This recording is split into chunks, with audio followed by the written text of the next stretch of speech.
ఎవడు చెప్పాడు మీకు ఇందులో ఇది లేదని? ఇది కొవ్వు, పంది కొవ్వు, గొడ్డు కొవ్వు ఇవి లేవని ఎవరు చెప్పారు మీకు అని ఒక మీ విలేకరు మీద ఆయన కొంచెం రైజ్ అయ్యి మాట్లాడారు. ఎవరు చెప్పారు? ఎక్కడ చెప్పారు? నీకు కల వచ్చిందా అని విన్నారు కాదు. ఇదిగో వాళ్ళు వేసినటువంటి సిట్ రిపోర్ట్లో 20వ పేజీలో ఎంత క్లియర్గా ఉంటే ఎందుచేత చంద్రబాబు నాయుడు గారికి వాళ్ళు ఇచ్చే ఫీడింగ్ సరిగ్గా ఇవ్వలేదో నాకు అర్థం లేదు. 20వ పేజీలో ఒక చిన్న లైన్ ఏంటంటే, the absence of cholesterol in the samples also suggest that the chances for presence of టాలో, lord and fish oil are very low. లేవు అని ఎప్పుడు ఎవరు, వెరీ లో అంటే లేనట్టే లెక్క. The absence of cholesterol in the ghee samples అని క్లియర్గా వాళ్ళు వేసిందే. ఆ సిట్ ఆయన వేసిందే, సుప్రీంకోర్టు దాంట్లో వాళ్ళు క్లియర్గా ఇచ్చారు. అది వీళ్ళు రిలీఫ్ కింద ఫీల్ అవుతున్నారు. ఎందుకంటే వెంకటేశ్వర స్వామి లడ్డూలో ఆవు కొవ్వు, పంది కొవ్వు, చేప నూనె కలిపారు అన్నదే కొంచెం అది చాలామందికి వాంతులు వచ్చే పరిస్థితి అండి. ఎందుకంటే గొడ్డు మాంసం అనేది, మీలో చాలామంది మాంసాహారులు ఉంటారు కానీ గొడ్డు మాంసం అని అనగానే అసలు ఆ ఐడియా డైజెస్ట్ అవ్వదు. నేను చూశాను చాలామందిని, వాళ్ళు హిందూస్ కూడా కాదు, క్రిస్టియన్స్లో ఫ్రెండ్స్ ఉన్నారు, వాళ్ళని కూడా చూశాను. ఎవడో మేము ఒక ఢిల్లీలోనో ఎక్కడ ఎవరో ఇంటికి వెళ్తే కాలాఘోష్ కాయగా క్యా అని అడిగాడు. కాలాఘోష్ అంటే అర్థం ఏంటరా అని నన్ను మావాడు అడిగాడు. అంటే కాలాఘోష్ అంటే గేదె మాంసం ఏంటుందిరా, కాలా అంటే గేదె కదా అని చెప్పి, ఘోష్ అంటే గొడ్డు మాంసం, కాలాఘోష్ అన్నాడు అనేటప్పటికి గొడ్డు మాంసం పెట్టేశాడా అని వామిటింగ్ వచ్చింది వాడికి. ఇదేంటరా ఎంత నాకేం రాలేదు నీకు వచ్చింది ఏంటంటే గొడ్డు మాంసం ఎలా పెట్టేస్తాడు వీడు అంటే, వాడేమో లేదు తింటారా అని అడిగాను, ఇంతే తప్ప పెట్టలేదు అని. నాకు అది చూసి ఆశ్చర్యపోయింది. ఇది జరిగి ఎప్పుడో 40 ఏళ్ళు అయింది. అటువంటిది మాటికి ఇందులో గొడ్డు మాంసం కలిగింది, పంది కొవ్వు కలిసింది, చేప కొవ్వు కలిసిందని. వెంకటేశ్వర స్వామి కదా, వెంకటేశ్వర స్వామి అంటే మనకు ఎవరికి గుర్తుండదు ఫస్ట్ ఎప్పుడు చూసామో. ఇప్పుడు కూడా వెంకటేశ్వర స్వామికి ఉన్నటువంటిది ప్రపంచంలో నాకు ఎక్కడా ఉండదు. ఆ రష్ నేను చూసాను, నార్త్ ఇండియన్స్ వచ్చి చూసి ఏంటిది రోజు కుంభమేళ ఇక్కడని. అంత జనం, అంత వెంకటేశ్వర స్వామి అంటే దాంట్లో అన్నిసార్లు అనకూడదు అసలు. నిజంగా జరిపిన వాళ్ళని శిక్షించడానికి ప్రయారిటీ ఇవ్వాలి. కానీ దీంట్లో నిన్న ఇంకో మాట అన్నాడు ఆయన, నాకు ఆశ్చర్యం వేసింది. ఇది అవినీతి కాదుట, హిందూ మతాన్ని నాశనం చేయటం కోసం పన్నిన కుట్రట. హిందూ మతం నాశనం అవడం, నీ నాశనం ఎవడన్నా చేయగలడా దీన్ని? అది కుట్రండి. ఎవడో తప్పు చేశాడు వాడిని పట్టుకోవాలి. ఇక కెమికల్స్ అవి ఉన్నాయంటున్నారు, ఆ కెమికల్స్ కూడా ఆయన ఇచ్చిన కంపారిజన్, మనం టాయిలెట్స్లో వాడే ఈ యాసిడ్లన్నీ తీసుకొచ్చి ఇందులో కలిపారని ఏదో రకంగా ప్రజల్లో ఒక ఎవర్షన్ పుట్టించాలి. తిరుపతి లడ్డు అంటే అంత టేస్ట్గా తినేవాళ్ళకి ఆ లడ్డు చూడగానే ఇందులో ఏముందోరా బాబు అని అనిపించే భయం కలిగించాలని సీఎం లెవెల్ మనిషి అలా మాట్లాడటం కరెక్టే. ఇప్పుడు నేను సీఎం గారి ఇంటికి వెళ్తే నాకు కప్పులో టీ ఇచ్చారు. ఆ కప్పు పట్టుకుని ఇది ఏంటనుకుంటున్నారు ఈ మెటీరియల్, మనం టాయిలెట్స్లో కమోడ్లు వాడతామే, ఆ కమోడ్ మెటీరియల్ తోటి కప్పు తయారు చేసి కప్పులో ఇచ్చారండి. నిజమే, అది కమోడ్తో పోల్చడం ఏంటి? పింగాణితో అనేక రకాలు తయారవుతాయి, కమోడ్తో పోలుస్తారా ఎవడన్నా? నాకు ఎందుకు చాలా ఆశ్చర్యం వేసింది. ఏంటి ఇదేంటి ఇలా మాట్లాడు సీఎం గారు? ఎప్పుడు అంత బ్యాలెన్స్ తప్పి మాట్లాడ్డాడు. చాలా కాలం నుంచి ఆయన సీఎంగా చూస్తున్నాం కదా, ఎందుకు ఇలా మాట్లాడుతున్నాడు ఏంటి? ఎంత అందులో టాయిలెట్లు కడిగే వాటిని తీసుకొచ్చి కలిపారని. ఇది బ్లాస్ఫమీ అవుతుంది. బ్లాస్ఫమీ అంటే దైవద్రోహం. దయచేసి ఇలాంటి పనులు వద్దు. మీకు రాజకీయంగా ఖర్చు ఉంటే రాజకీయ ఖర్చు తీర్చుకోండి, కేసులు పెట్టండి, మీ చేతిలో పవర్ ఉంది. ఎవరైనా ఇదేంటి వెంకటేశ్వర స్వామి మీద వెంకటేశ్వర స్వామిని అనుకోవడం ఎందుకంటే జగన్ క్రిస్టియన్ అనా? జగన్ క్రిస్టియన్ కాబట్టి క్రిస్టియన్స్ అందరూ కూడా వెంకటేశ్వర స్వామికి యాంటీ అయిపోయారా? అంటే ఏ స్ట్రాటజీ మీద వెళ్తా? బీజేపీ వాళ్ళు కూడా ఇప్పుడు ఇలా మాట్లాడాల.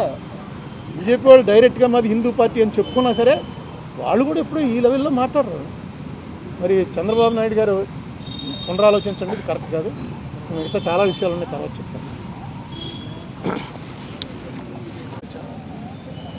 నాకు ఎప్పుడో 89లో ఆయన మొట్టమొదటిసారి శాసనసభ్యుడు అయినప్పుడు జక్కంపూడి రామ్మోహన్ రావు, రాంబాబు వీళ్ళంతా ఒక బ్యాచ్ ఉండేవారు.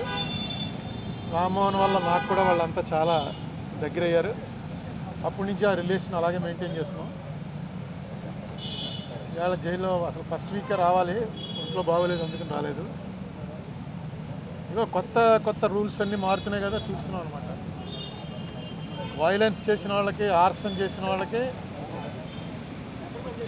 కొట్టిన వాళ్ళకి స్టేషన్ బెయిలు, తిట్టిన వాడికి సెంట్రల్ జైలు.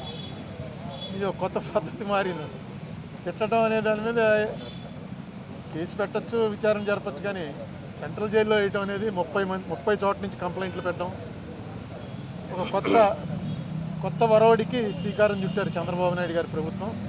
ఇది ఎట్టుపోతుందో చూడాలి. ఇది మాత్రం ఆరోగ్యకరమైనది కాదు, చాలా టూ మచ్గా వ్యవహరించారు, అందులో ఏం అనుమానాలు లేవు. మిగతావన్నీ నేను మళ్ళీ ప్రెస్ మీట్ పెడతాను, ప్రెస్ మీట్లో చెప్తాను. సార్ ఆయన హెల్త్ కండిషన్ ఎలా ఉంది? ఒక మాజీ మంత్రిగా దాని గురించి ఏమి నేను మాట్లాడలేదు. ఆ లోపల కూడా మాట్లాడడం ఫోన్లోనే, అవతల ఆయన ఉంటాడు, అవతల ఉంటాడు, ఫోన్లో మాట్లాడుకోవటం. ఇంత పూర్వం నేను చాలాసార్లు సెంట్రల్ జైల్లో విజిటర్స్ని చూడడానికి వచ్చాను, నేను సెంట్రల్ జైల్లో రిమాండ్లో ఉన్నాను. కానీ ఈ కండిషన్స్ అన్నీ మారుతూ వచ్చాయి కదా, ఇప్పుడున్న దాంట్లో పెద్ద ఎక్కువగా మాట్లాడుకోవడానికి అవకాశం లేదు. ఫోన్లోనే, అటే ఫోన్లో ఆయన మాట్లాడుతున్నాడు, ఇటే ఫోన్లో మనం మాట్లాడాలి. ఆయన ఏమీ కంప్లైంట్, నాతో అయితే ఏం కంప్లైంట్ చెప్పలేదు. బాగానే ఉన్నాడు, ఆరోగ్యంగా ఉన్నాడు, నవ్వుతూ హ్యాపీగా ఉన్నాడు ప్రతిదీ. ఎందుకంటే అతను కూడా లాయర్ కదా, అతనికి తెలుసు ఈ కేసులో పస ఎంత ఉందో. ఈ కేసు వల్ల వాళ్ళ పార్టీకి, అతనికి వ్యక్తిగతంగా కూడా చాలా బెనిఫిట్ జరిగిందని అనుకుంటున్నాను నేను. ఎందుకంటే కక్ష సాధింపు ధోరణితోటి చేసినటువంటి ప్రయత్నం అని క్లియర్గా అర్థమైపోతుంది. కనీసం అక్కడ ఇంటి మీద దాడి చేస్తుంటే 6 గంటల సేపు మనం అందరం చూసాం కదా. వాళ్ళని కనీసం ఏ మేజిస్ట్రేట్ ముందో ఆధారపరిచి చిన్న డ్రామా అన్నా చేయవలసింది. స్టేషన్ బెయిల్ ఇచ్చి పంపించారు ఆర్సన్ కేసులో. ఆర్సన్ కేసు అంటే ఇంటి మీదకి మంటలు వచ్చేలాగా పెట్రోల్ బాంబులు విసిరితే దాంట్లో స్టేషన్ బెయిల్ నేను ఎప్పుడు వినలేదు.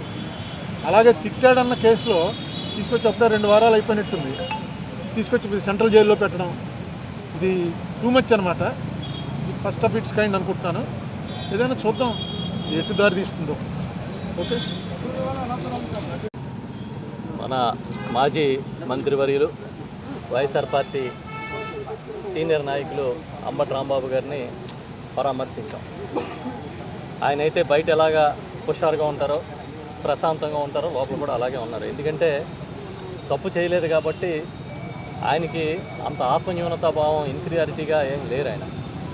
ఇప్పుడే పెద్దలు ఉండవల్లి అరుణ్ కుమార్ గారు చెప్పినట్టుగా ఆయన మీద ఇంటి మీద దాడి చేసి, ఇల్లు తగలబెట్టి, కారులు తగలబెట్టి, వేలాది మంది వీరంగం చేసి అల్లర్లు సృష్టించిన వాళ్ళ మీదేమో కేసులు లేవు. ఆయన ఒక మాట అని మళ్ళీ నేను పశ్చాత్తాపడుతున్నాను అని అంటే ఆయన సెంట్రల్ జైల్లో బంధించారు. పైగా 36 కేసులు ఒకే ఇన్సిడెంట్ మీద నమోదు చేశారు. ఇవి కాకుండా వేరే వేరే కేసులు కూడా ఉన్నాయని చెప్తున్నారు.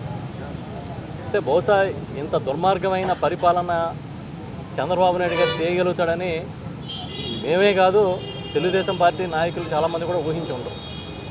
అంటే ఏం ఆశించి ఇది చేస్తున్నారో కూడా వాళ్ళకే అర్థం కావట్లేదు.